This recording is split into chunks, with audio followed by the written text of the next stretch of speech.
Hi, how are you? Welcome to my kitchen again. Today I'm going to try and settle an argument with myself.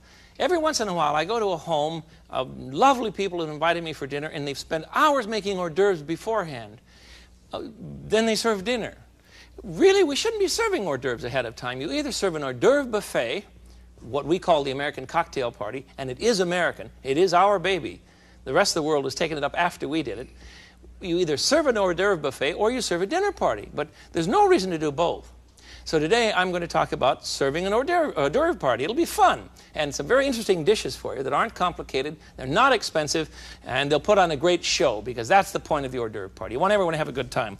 The first one is a caviar mold. Don't leave me, just sit down and listen. It's a very good dish. I'm going to prepare the mold very easily this way. I have... Yes, okay, I'm ready. I want to be sure my gelatin was melted. I have melted in my little bitty saucepan here 1 envelope of gelatin. Now, this is unflavored. You know what I mean? One of these little rascals. One unflavored packet of gelatin dissolved in 2 tablespoons of water and 2 tablespoons of lemon juice. And you just melt that for a bit, and it's all ready to go. Now, into my pan here, I'm going to put a half of a small onion, all chopped up. I have these things all ready to go, you see. 3/4 of a cup of mayonnaise. I'm just going to measure these things rather loosely. There, that's about 3/4 of a cup, isn't it? You got that? Onion, mayonnaise. Now we're going to add a little bit of salt, just a smidgen. We don't need much. I don't want this to be too salty for you. Shot of Tabasco, probably 1/8 of a teaspoon. There we go. And a little bit of Worcestershire. Is that better, madam? Someone wrote me a letter and said, "You don't pronounce it right." And I was raised in England. She was very nice to tell me, but I've been practicing Worcestershire. All right? Is that better? Good. That was a teaspoon, in case you're interested. Then I want to add about 3 ounces of Danish caviar. And this is black caviar from Denmark. Lumpfish, as a matter of fact. It's not at all expensive. That was not quite what we want here. You've got to be very careful when you mix this so that you don't tear up the eggs, because the eggs are black already, and they'll spread the color in the mold if you're not careful. As a matter of fact, you might want to add the eggs last. That's perfectly all right with me. Get rid of some of these. All righty. Now, we need to add 6 eggs now, and I've grated them, you see? They're all ready to go. Pour in the eggs, and we're ready. We have the gelatin, the lemon juice, and the cold water, which we've blended together, all ready to add now. There we go. And we have salt, Tabasco, the onion, the Worcestershire, 3/4 of a cup of mayonnaise, and the 3 ounces of Danish black lumpfish caviar, and the 6 eggs all grated. Very gently. Don't tear up the eggs when you do this. It's really going to be very attractive. You watch. All right. Color looks a little strange to you, doesn't it? Those are the breaks. We're going to put this into a jelly mold of some sort. I've oiled this one. This happens to be an English pudding basin, so that you can put it in water or put it in the oven, you know, and bake with it, do anything you want. Now, we'll put this in the refrigerator. It'll take about 6 hours, I suppose, to chill. And I'll put this one in, and then I'll show you what we have. I have one already made for you, of course.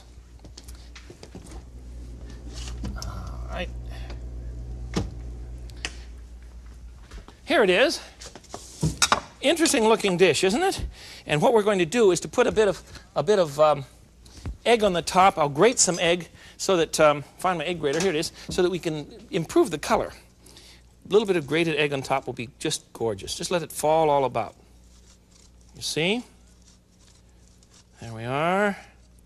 Looks better already, doesn't it? And a bit of chopped parsley. And we have our first dish, which is a caviar egg mold, and I think it's just delicious. We'll put it out here and begin with some others.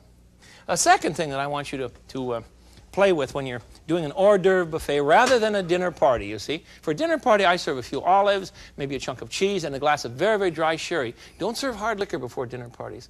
You'll burn out everybody's taste bud. Nobody's interested. Well, they shouldn't be. You're either cooking or you're drinking. That's my theory. But there's no point in mixing the two. So a little dry sherry will help your appetite. Hard liquor will kill it. And I must tell you once that in Chicago, someone caught me after I'd said on the air that you mustn't have martinis before a good dinner party. And he caught me having a martini, and he dressed me down for it. He told me I was wrong, and he's right. All right, the second one that we want to do is a piping cheese, or a cheese that can be piped. I shouldn't call it piping cheese. Sound like something from the Army. We want to put a pound of cream cheese in a bowl, and to that we're going to add a half a cup of mayonnaise. We're going to whip this up so it's in my mix master, you see. Pound of cream cheese, half a cup of mayonnaise, fourth of a cup of sour cream. Wait till you see the marvelous things you can do with this dish. It's just lots of fun. An eighth of a teaspoon of Tabasco. Here it is. There we go.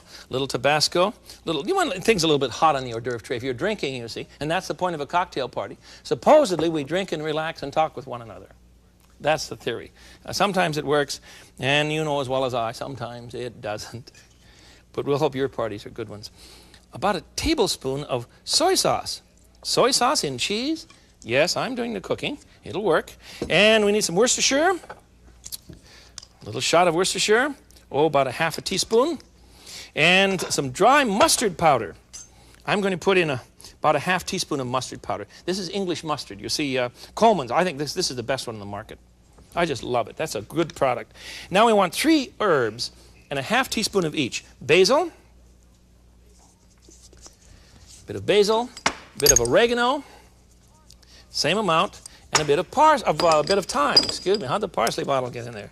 A bit of thyme. All right. Now, did you get the whole recipe here? We're going to add some cheese to that, too. The grated cheese is somewhere about. Well, where did we put it? Right in front of me. No wonder I can't find it. Fourth of a cup of grated Parmesan or Romano cheese. Now, while this is mixing, I'll give you the recipe again. I'm going to put this on a very powerful mix master, or I shouldn't call this a mix master, on my KitchenAid. Very good machine. And we'll just whip it to death. Oh, it's hard to see in here. There we go.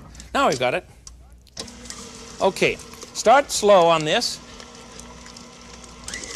and then we'll whip it. Now I have a pound of cream cheese, a half a cup of mayonnaise, a quarter of a cup of sour cream, an eighth of a teaspoon of Tabasco, and a bit of soy, about a teaspoon of Worcestershire, and then a little bit of dry mustard, about a half a teaspoon, and then a fourth teaspoon of 3 herbs, oregano, basil, and thyme.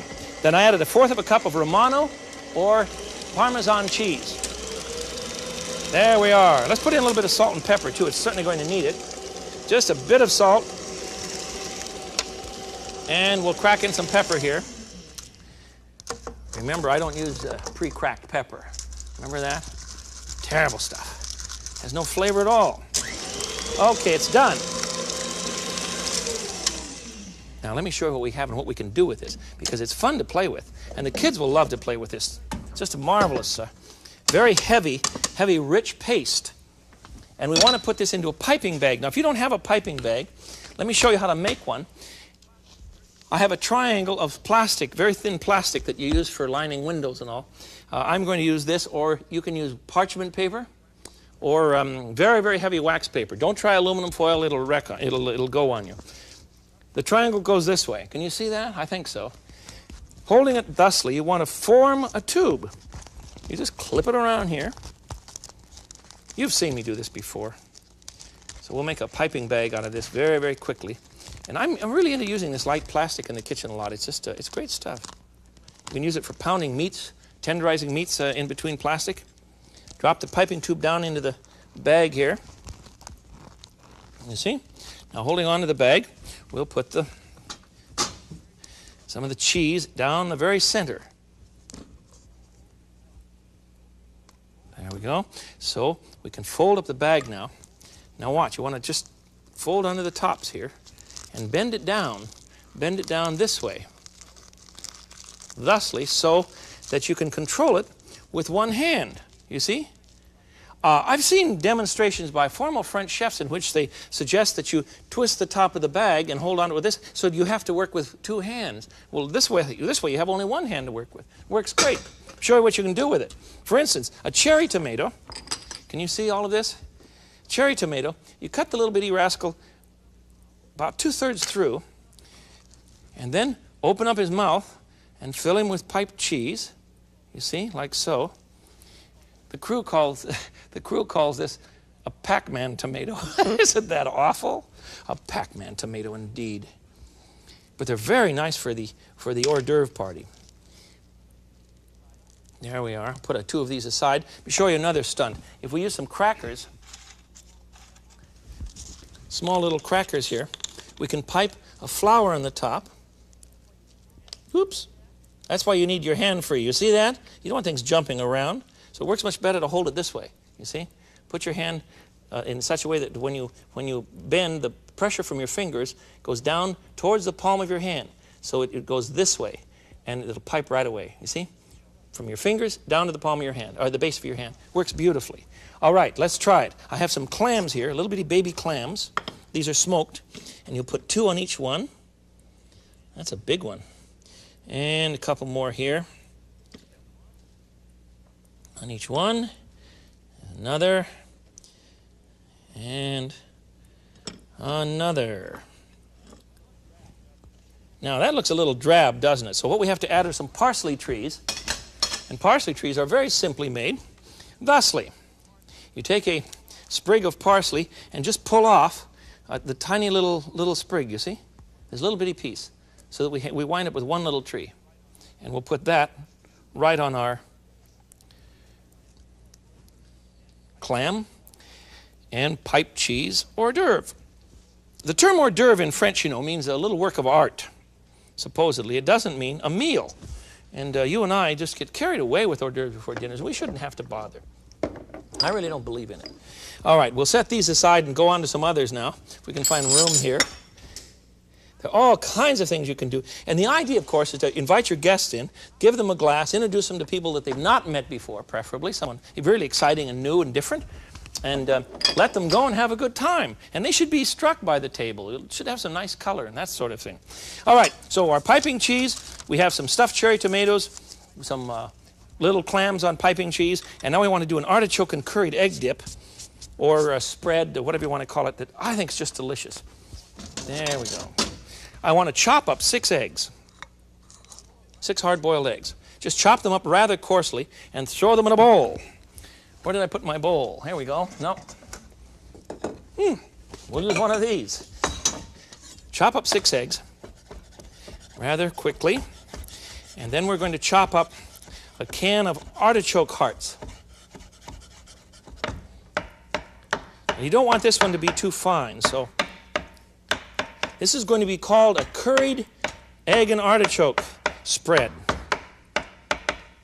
Now, using the back of your knife, you see, if you use the back of your knife, you can take things off the board. If you use the sharp part of your knife, you're going to have terrific trouble because you'll keep dulling your knife. You see? Use the back, the non-sharp part as a scraper, and then you'll be all right.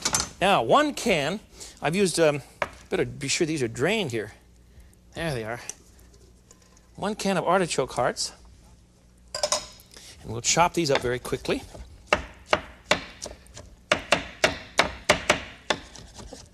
This is very easy to do, but I like to do a cocktail party in which everything is done before my guests even come near the house, so that when they approach the porch, I can greet them and sit down and have a glass of sherry with them right away.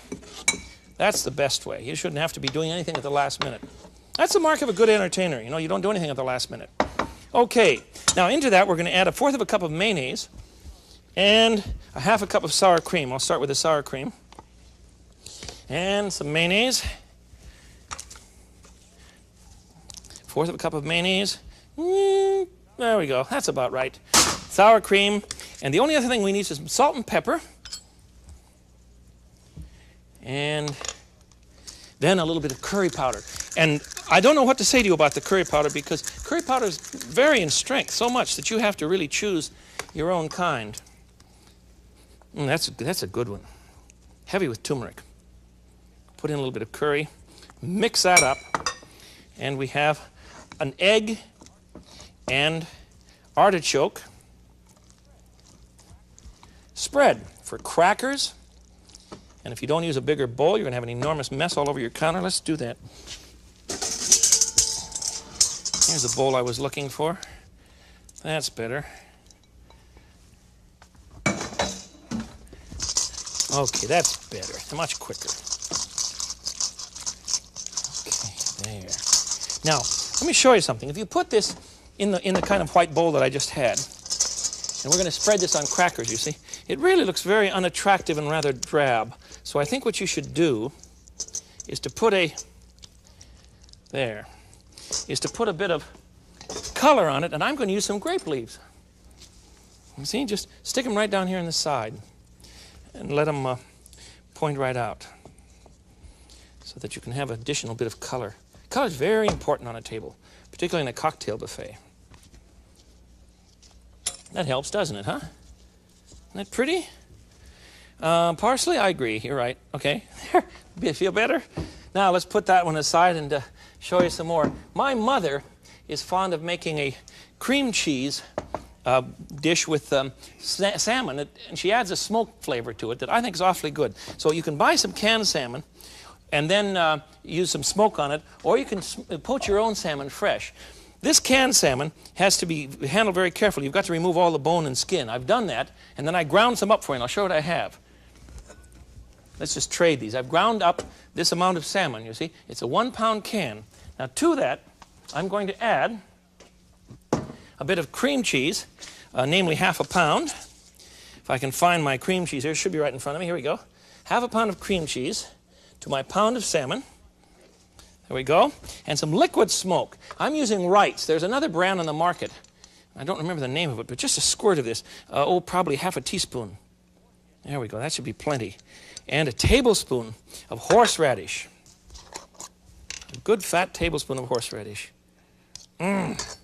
That's what does it. The black that you saw running there wasn't black at all. It's parsley from beneath my spoon sitting on the counter here. Parsley won't hurt it at all. We're going to put some in anyhow. And a couple tablespoons of mayonnaise. And then I'm going to add a bit of parsley. And I want to use dried parsley because a green parsley that's fresh will not hold up well. And this kind of thing you should be able to keep in your refrigerator for a few days and serve it, maybe for a second party. So I'm going to use dried parsley, maybe a couple teaspoons. Dried parsley. There we go. Got the whole recipe? I'm going to put that on the Mix Master now. Excuse me, on the KitchenAid.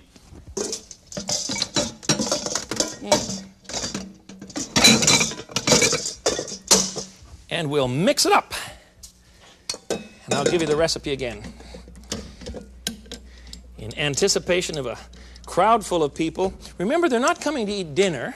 They're coming to, they're coming to have a good time with one another. So you don't have to kill yourself cooking.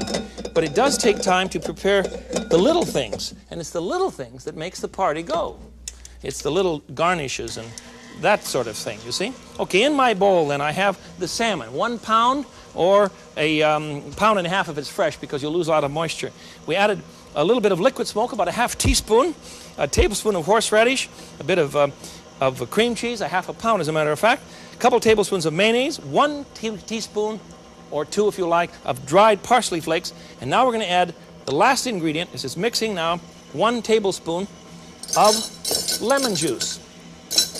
Well, I don't find another tablespoon. There's a tablespoon of lemon juice. Okay. There we go.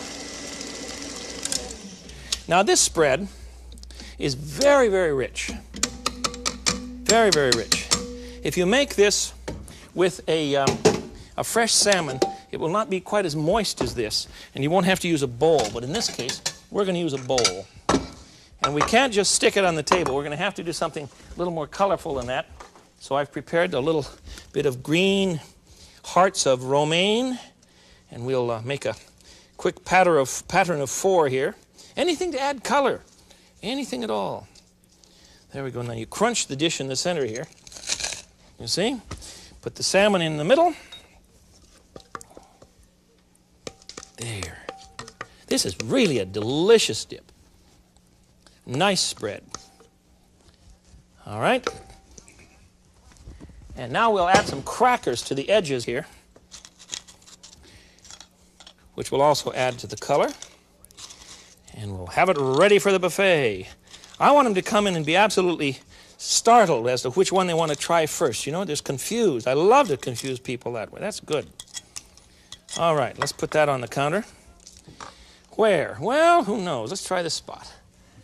There we are, along with the egg and caviar and the egg and artichoke and the salmon. We have some nice olives. And let me show you one more. Well, I've got several more, as a matter of fact, but I want to show you some vegetable things we can do. If you marinate little bitty vegetables, cooked vegetables, right out of the can in a nice fennel dressing, and by fennel I mean a good Italian dressing, you put a little bit of ground fennel in it. Remember, we've done that before for salads. We've done it lots of times, as a matter of fact. If you arrange some things, look what kind of fun you can have. For instance, here's some asparagus that I've put together, just frozen right out of the box, and I put it in the old plate with them, marinated it first in my dressing. Very simple. There we go. And we're going to try some baby corn. And in the center, let's put the artichokes in first. Some artichoke hearts that I've marinated in the same dressing so that people can kind of play about and choose what they like, you see? That's the way it should be. And the baby corn, we just put a little pile in each side here. You'll like this one because it's fun to eat and it's very colorful. Aren't these plates gorgeous? You're wondering about that. It's an interesting platter, isn't it? They're from a company in California called Lone Oak. You heard exactly what I meant to say. Lone, L-O-N-E, oak.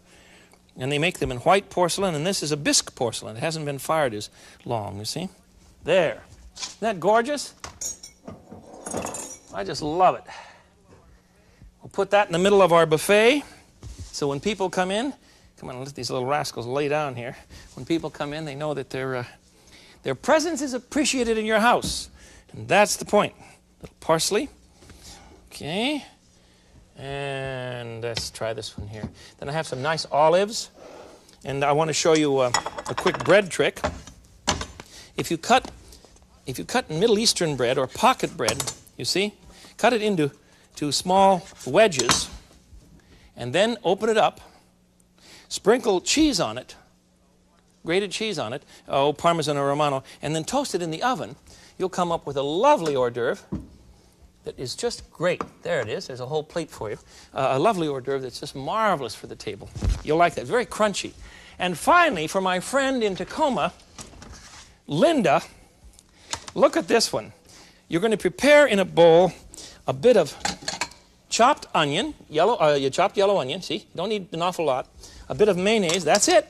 That's the recipe. Mix that up and spread it on little squares of cocktail rye. There. And then on the top of that, she whipped this up one night when I was sitting there talking with her about what we were going to eat for dinner. She said she didn't have any ideas. She went to the kitchen and made up this one. I think she's terrific. Sprinkle freshly grated Parmesan or Romano cheese on this. Then we're going to pop these under the broiler for just a few minutes so that the cheese barely begins to brown and the onions barely begin to cook. Okay, there you are. We're coming down the home stretch. I think the party's going to be ready. Now, let me show you one more thing that I think is kind of fun. A chef in Tacoma years ago taught me this one, and I think he's clever. What I've done was to arrange the clams and piping cheese and the little Pac-Man tomatoes, as the crew calls them, on a mirror. It looks very nice, but don't arrange these and then haul them around because the tomatoes will roll around. Arrange them on the table. And when your guests come, you see, they really see 2 tomatoes in each case. And when they reach for one, look at this. When they reach for one, some other cat from below reaches and takes it too. Huh? It's so much fun, and it's very colorful, and it adds a lot of depth to the table. And that's really what it is. So let me check my Linda's caraway rye, mayonnaise and onion, sprinkled with Parmesan cheese, snack. See how we're doing here. Be a second. We'll have those out in just a minute. Let's look at the rest of things. If you have questions today, and I hope you do, otherwise, if I haven't sufficiently confused you, I haven't done a good job today, right? So if you have questions, why write, and we'll send you a whole book full of recipes. We've made a piping cheese today, and we put it in cherry tomatoes and on a cracker with some smoked clams. We cut up a Middle Eastern bread, pocket bread, and doused it with cheese and broiled it for a moment. We marinated vegetables. We're serving olives. We've made a caviar mold, a lovely caviar mold, and the salmon mold, and finally the egg and artichoke dip. This one, I think, is probably going to be my favorite. These things are easy to do, and they should help your people have a good time at the party. Let me see if I can get one. I'll get one of these out for you anyhow. There. And then at the last minute, you sit down and join them at an hors d'oeuvre buffet with a glass of, well, I don't care what you drink at this point. It's all right, because these foods will support anything you want to do, and the alcohol will be cleansing, I'm sure, and probably conducive to a lot of good conversation. Got to have a lot of good nibblies, but don't try and do both. Don't try and have nibblies before a dinner party and then cook yourself to death. It just isn't worth it. So decide, tonight we either nibble or we cook dinner, but don't bother with both. That way you won't kill yourself and you'll keep your guests happy too. Enjoy yourself entertaining. It's very important to all of us. This is the Frugal Gourmet. Until I see you again, I bid you peace. Bye-bye.